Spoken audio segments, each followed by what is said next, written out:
একটা ট্রেডে লস হওয়ার পর আপনি কি সাথে সাথে আবার ট্রেড নেন আর সেই ট্রেডে কি আরও বড় লস হয়ে যায়, তাহলে আপনি হয়তো রিভেঞ্জ ট্রেডিং করছেন। এই ভিডিওটা আপনারই জন্য, কারণ এই ভিডিওটা আপনি শেষ পর্যন্ত দেখবেন। এই ভিডিওয়ে আমি সব কিছুই বিস্তারিত আলোচনা করব যে রিভেঞ্জ ট্রেডিং লোকের মধ্যে কেন আসে, রিভেঞ্জ ট্রেডিং তারা কেন করে, কীভাবে তারা মানে রিভেঞ্জ ট্রেডিংয়ের এই কবলে পড়ে, সেসব জিনিস নিয়ে আলোচনা করব। আর রিভেঞ্জ ট্রেডিং থেকে বেরিয়ে আসার যে মেন যে রুলসগুলো, সেই রুলসগুলো কিন্তু আমি বলবো এই ভিডিওতে। তো ভিডিওটা শেষ পর্যন্ত দেখবেন, আমি সব কিছুই ক্লিয়ারলি বলবো। আসলে এই রিভেঞ্জ ট্রেডিংটা কী? তো রিভেঞ্জ ট্রেডিংটা আসলে একটা লস হয়ে যাওয়ার পর ইমোশন আর ইগোর বসে ট্রেড ওপেন করা। কোনো ধরনের মানে যে রুলসটা সে বানিয়েছিল সেই রুলসটা কিন্তু সে আর মেনটেন করে না। সেই রুলসটা যে বানিয়েছিল, যে একটা স্ট্র্যাটেজির উপরে ডিপেন্ড করে সে ট্রেড করবে ভেবেছিল, সেই স্ট্র্যাটেজি কিন্তু সে পুরোপুরি সম্পূর্ণ ভুলে যায়। ভুলে গিয়ে তার উপরে মানে রাগে, মানে যে একটা লস হয়েছে, লস হওয়ার পর সে কিন্তু আবার পুনরায় ট্রেড ওপেন করে, ওই লসটা কিন্তু সে নিতে পারে না। তো এটাই হচ্ছে অ্যাকচুয়ালি রিভার্স ট্রেডিং। তার যে রুলসটা বানিয়েছিল সেই রুলসটাকে কিন্তু সে পুড়িয়ে ফেলেছে, পুড়িয়ে ফেলে সেই ছাইয়ের উপরে দাঁড়িয়ে কিন্তু সে ট্রেড করছে। ঠিক আছে, এটাই কিন্তু অ্যাকচুয়ালি রিভেঞ্জ ট্রেডিং। তো এই যে রিভেঞ্জ ট্রেডিংটা আসলে আসে কিসের জন্যে, এই জিনিসটা নিয়ে আলোচনা করব। রিভেঞ্জ ট্রেডিংটা অ্যাকচুয়ালি মানে লোকের মধ্যে কেন আসে, এটা নিয়েই আমি আজকে আলোচনা করব ফার্স্ট। তো রিভেঞ্জ ট্রেডিংটা প্রথমে যে কারণে আসে সেটা হচ্ছে লস মেনে না নিতে পারা। লস হয়ে গেছে, লস কিন্তু সে মানে মানতে রাজি নয়, যে লস হয়ে গেছে, এই লস আমি নিতে আসিনি কিন্তু মার্কেটে, লস আমি নিতে আসিনি, আমি মার্কেটে প্রফিট করতে এসেছি। মার্কেটে কিন্তু লসও হবে সেটা কিন্তু সে কিন্তু জেনে কিন্তু আসেনি। এবার সেই কারণে কিন্তু সে রিভেঞ্জ ট্রেডিং কিন্তু শুরু করে দিয়েছে একটা লস হওয়ার পর, লস মেনে নিতে পারছে না। দু নাম্বার যেটা বলবো, দু নাম্বার যে কারণটা যে রিভেঞ্জ ট্রেডিংটা তার মধ্যে আসছে যে কারণে, সেটা হচ্ছে ওভার কনফিডেন্স। কনফিডেন্স থাকা ভালো, কিন্তু ওভার কনফিডেন্স কিন্তু খুবই ক্ষতিকর। যেমন একটা ট্রেডে আপনি দেখবেন, যেই প্রফিট এসছে আপনার মনের মধ্যে একটা আলাদা ধরনের একটা আত্মবিশ্বাস কাজ করবে। তো এই আত্মবিশ্বাসের উপর সে কিন্তু দাঁড়িয়ে ট্রেড করবে, কিন্তু তার স্ট্র্যাটেজি কিন্তু সে ভুলে গিয়েছে। কিন্তু এটা দেখবেন আপনি, এই জিনিসটা অনেকের মধ্যে হয়। তো এই যে অতিরিক্ত আত্মবিশ্বাস, এই আত্মবিশ্বাসটা কিন্তু খুবই ক্ষতিকর মার্কেটে, কারণ আপনার তখন কিন্তু স্ট্র্যাটেজি পুরোপুরি সব কিছুই আপনি ভুলে গিয়েছেন যে কী স্ট্র্যাটেজিতে আপনি ট্রেড করতে এসেছেন। তো এইভাবে কিন্তু আপনার একটা বড় ধরনের লস হয়ে যেতে পারে। তো দেখি আত্মবিশ্বাস। তিন নাম্বার যে কারণে কিন্তু আপনার জিনিসটা হতে পারে সেটা হচ্ছে লট সাইজ বাড়িয়ে দেওয়া। দেখবেন আপনি হঠাৎ এক লট নিয়ে ট্রেড করেন, সাপোজ একটা লট নিফটির একটা আইটিএম লটের কথা আমি বলছি। তো আইটিএম লটের একটা দাম সাপোজ 10,000 টাকা। তো আপনি 10,000 টাকার 5% লস হলে 500 টাকার লস নেওয়ার ক্ষমতা রয়েছে। তো আপনি হঠাৎ যদি এখন 2 লট নিয়ে ট্রেড করেন, 20,000 টাকার ট্রেড করেন, 1,000 টাকা কিন্তু আপনার লস হয়ে যাবে 5%-এ। তাহলে আপনার কিন্তু 1,000 টাকা কিন্তু লস নেওয়ার বিয়ার করার কিন্তু আপনার ক্ষমতা নেই। তাহলে সেই ক্ষেত্রে আপনার মনের মধ্যে কিন্তু ভয় কাজ করবে। ঠিক আছে, এই ভয়ের ফলে কিন্তু আপনার কিন্তু লস হয়ে যেতে পারে। সেই লসের পরে আপনি আবার রিভার্স ট্রেডিং করতে যাবেন, ওই যে 1,000 টাকাটা কেন লস গিয়েছে সেই লসটা রিকভার করার জন্য কিন্তু আপনি আবার চলে যাবেন মার্কেটে। বুঝতে পেরেছেন? এই যে লট সাইজ কিন্তু বাড়াবেন না। লট সাইজ যারা বাড়িয়েছে তাদের কিন্তু এই জিনিসটা হয়। লট সাইজ সেম থাকবে একই লটে। হ্যাঁ, আপনি বাড়াতে পারেন, লট সাইজ আপনি বাড়াতে পারেন। যদি কীভাবে বাড়াবেন সেটা হচ্ছে মাসের শেষে একটা নির্দিষ্ট পরিমাণ প্রফিট, সাপোজ ধরুন আপনার এই মাসে প্রফিট হয়েছে 10,000 টাকা। তো 10,000 টাকার আপনি 25% প্রফিট আপনার এতে অ্যাড করুন, আপনার ট্রেডিং ক্যাপিটালে অ্যাড করুন, মানে 2,500 টাকা, 2,500 টাকা অ্যাড করুন। এইভাবে বাড়ান মাসের শেষে কিংবা একটা কোয়ার্টারের শেষে, 3 মাস বাদে এক কোয়ার্টার, 3 মাস পর আপনি বাড়ান। তাহলে কী হবে, আপনার কিন্তু ক্যাপাসিটি, মাইন্ডের যে ক্যাপাসিটি এটা ঠিক থাকবে, মেন্টালিটি ঠিক থাকবে। হঠাৎ মাত্র আপনি যখন 500 টাকা থেকে 1,000 টাকা লস দেখবেন, আপনি কিন্তু এটা বিয়ার করতে পারবেন না। ঠিক আছে, তাহলে কী হবে, হঠাৎ মাত্র লট সাইজ বাড়ানো যাবে না। 3, ইমোশান দেখে ট্রেড করা। রিভার্স ট্রেডিং আছে, ইমোশনে ট্রেড ওপেন করে দিয়েছে। 4 নাম্বার যেটা হচ্ছে সেটা হচ্ছে ইমোশনের উপরে ট্রেড করছে। তো এই যে ইমোশনের উপর ট্রেড করছে, যে ইমোশনের উপরে ট্রেড করেই কিন্তু অনেক লোকে লস করছে, তার কাছে কোনো আর স্ট্র্যাটেজি নেই, স্ট্র্যাটেজিবিহীন সে কোনো ইমোশনের উপর দাঁড়িয়ে সে ট্রেড করে যাচ্ছে। এটা করলে হবে না মার্কেটে। তো আসলে এই যে রিভেঞ্জ ট্রেডিংটা এই কারণেই কিন্তু লোকের মনের মধ্যে কিন্তু আসে অ্যাকচুয়ালি, আর কি আজকের লস আজকেই মার্কেট থেকে উঠিয়ে নেবো, রিকভার করব, এটা আমি দেখেছি অনেক মানে বিগিনার যারা আছে, আমি দীর্ঘ 5 বছর ধরে মার্কেটে আছি, আমি কম বেশি সবাইকে মোটামুটি চিনি, ঠিক আছে, যারা ট্রেড করে। তো আমি দেখেছি তারা নতুন কিছু আসছে, এসে আসার সাথে সাথে কী করছে তারা, মার্কেটে এসে একটা দুদিন লস হচ্ছে, এসে বলছে যে আমি লস তুলতে এসেছি, লস তুলেই মার্কেট থেকে উঠে পড়বো। তারা এমন এমন ল্যাঙ্গুয়েজ ইউজ করে, মার্কেট তার বাবার সম্পত্তি, সে মার্কেটে চলে এসছে, আসলে মার্কেটের টাকা লস করে দিয়েছে, মার্কেট আসলে আবার দিয়ে দেবে, বাবার থেকে আবার টাকা নিয়ে নেবো, মানে এরকম একটা ব্যাপার। মানে লস, আজকের লস আজকেই রিকভার করে নেব, এই লস কিন্তু মার্কেট কখনো কিন্তু রিকভার করতে যাবেন না। মার্কেটে লস হয়েছে, হ্যাঁ ঠিক আছে, মার্কেট আমাদের কাছে গড, ঠিক আছে, মার্কেটই আমাদের কাছে গড, মার্কেট যেটা বলবে আমরা ঠিক সেটাই করবো। মার্কেট যদি প্রফিট দেয় প্রফিট নেবো, মার্কেট যদি লস দেয় লস মাথা পেতে নেবো।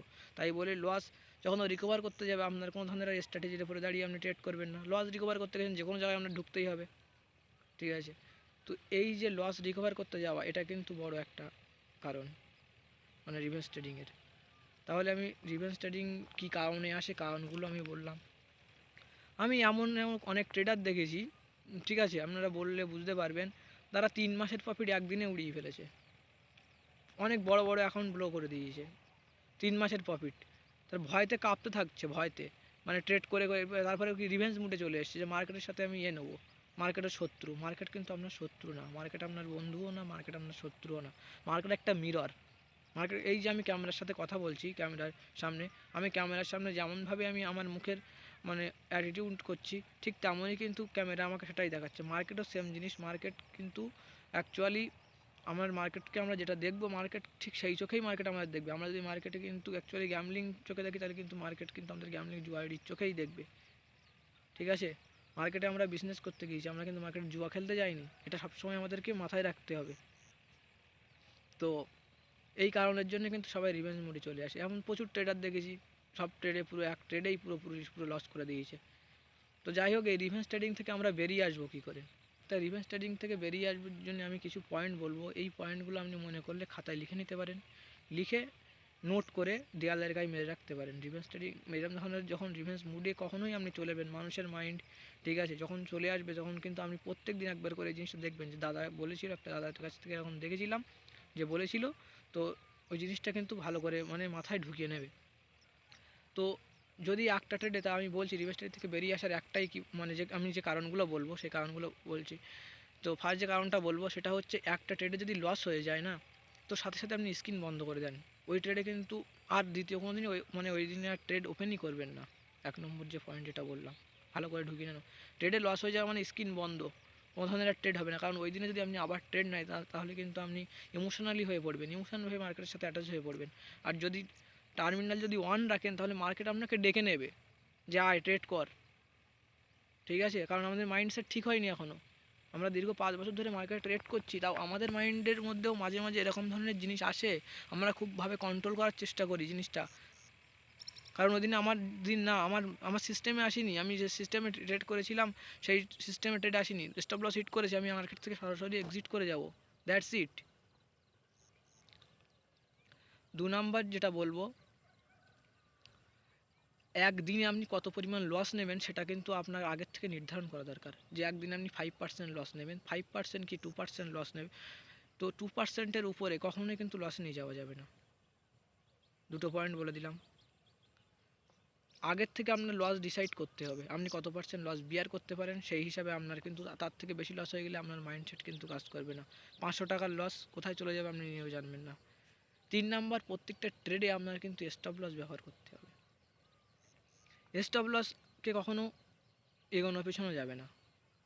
স্টপ লস কিন্তু আপনি বাড়িয়ে কমিয়ে দিতে পারবেন না, আপনার আগে থেকে কিন্তু ডিসাইড করতে হবে যেখানে আমার স্টপ লস, মানে এখানেই আমার স্টপ লস, আমি এক্সিট হয়ে যাবো মার্কেট থেকে, দ্যাটস ইট।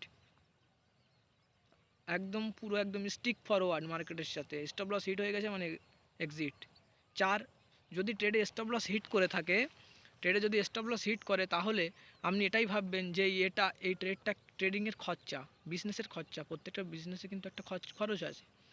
ধরুন আপনি একটা দোকান, একটা শপ দিয়েছেন, যে কোনো একটা কিছু আপনার একটা দোকান নিয়েছেন, তো দোকানটা আপনার নিজের না, যাই হোক আপনি ভাড়ায় নিয়েছেন, আমাদের নিজেদেরই দোকান আছে, আমরা নিজেরাও মানে বিশেষ করে যেহেতু আমাদের নিজেদের দোকান যদি আমি ভাড়ায় নিয়ে করতাম তাহলে আমাদের টাকা লাগতো, যাই হোক। তো যদি একটা দোকান ভাড়া নেন, তো দোকানের ভাড়া সাপোজ 500 টাকা দিনে, তো আজকে দিনে আপনার ধরুন কোনো বিক্রিই হয়নি দোকানে, আপনার লেবার চার্জ আছে, আপনার ইলেকট্রিক বিল আছে, দোকান ভাড়া আছে, কোনো বিক্রি হয়নি, আপনার কোনো ধরনের প্রফিট আসেনি, তাহলে কিন্তু আপনাদের ওই দিনে লস হয়েছে। কিন্তু সেই বিজনেসম্যান সে কিন্তু বাড়ি গিয়ে কিন্তু এরকম ধরনের করছে না, সে কিন্তু পরের দিন আবার দোকান খুলতে যাচ্ছে।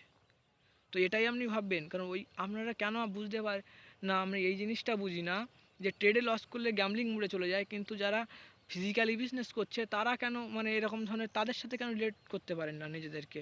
মানে এই জিনিসটা কি, এটা তোর থেকে বেটার বিজনেস, এর মতন বিজনেসই হয় না, আপনার আলাদা এরকম ধরনের কোনো মানে প্ল্যাটফর্ম করছেন দরকার পড়ছে না। আমি এই জিনিসটা বুঝি না, ওখানে সবাই গিয়ে এত বড় বড় টাকা গিয়ে মানে করছে, সেই টাকা তার থেকে ডবল টাকার লিকুইডিটি এখানে, কিন্তু আপনারা এখানে মাইন্ডসেট গ্যামলিং চোখে নিচ্ছেন। আমি এই জিনিসটা কেন বুঝতে পারি না, ম্যাক্সিমাম লোকের মধ্যে জিনিসটা হয়। এটা এটা ঠিক না। মানে নিজেদেরকে ভাবুন, আপনি একটা মুদিখানার দোকান চালাচ্ছেন, একটা মুদিখানার দোকানে অনেক কিছু জিনিসপত্র থাকে, একটা মুদিখানার দোকানে অনেক কিছু জিনিসপত্র থাকে, সব জিনিস কিন্তু একদিনে বিক্রি হয় না। কেউ চাল নিয়েছে, কেউ তেল নিয়েছে, কেউ ধূপ নেয়নি, লবণ নেয়নি, পড়ে আছে ওদিনের জন্যে। ঠিক আছে, আপনি সাপোজ একটা মুদিখানার দোকান যেমনভাবে চালায় ঠিক সেইভাবে ইউজ করার চেষ্টা করুন জিনিসটাকে, এটা বিজনেস। ঠিক আছে, লস লস হলে এটাকে ভাববেন যে এটা ট্রেডিংয়ের খরচ। আর 500 টাকা লস কখনোই 5,000 টাকা নিচে দেবেন না, 5,000 টাকার উপরে চলে গেলে কিন্তু লসের মা চলে আসবে তখন। 5,000 টাকা লসে তোকে 50,000 টাকা লসে চলে যাবে, গা হাত পা কাঁপতে থাকবে, ফুলতে থাকবে, নিতে পারবে না চাপ। কারণগুলো আমি বলে দিলাম যে কোন কারণ, এইগুলো একদমই করবে না। আর মার্কেটকে জুয়ার চোখে দেখবে না, ট্রেড প্ল্যান ছাড়া কোনো ধরনের ট্রেড করবে না। কারণগুলো সব কিছুই বলে দিলাম। ঠিক আছে, যদি ট্রেডিং এই রিভেন্স ট্রেডিং করে যদি লস হয়ে থাকে তাহলে অবশ্যই কমেন্ট করে জানাবে যে দাদা আমি লস করেছি, তাহলে বুঝবো আপনি একজন অনেস্ট ট্রেডার। কমেন্ট করে অবশ্যই জানাবে যে হ্যাঁ আমি লস করেছি রিভেন্স ট্রেডিং করে। রিভেন্স ট্রেডিং খুবই খারাপ জিনিস। আর আমি সাইকোলজি টেকনিক্যাল রিলেটেড কোনো ভিডিও পেতে ট্রেডিং ক্লাস চ্যানেলটিকে সাবস্ক্রাইব করে রাখবে। ততক্ষণের যে আজকে ভিডিওটা এই পর্যন্তই, ততক্ষণের জন্য ভালো থাকবেন, সুস্থ থাকবেন, স্মার্ট ট্রেড করবেন। Thank you.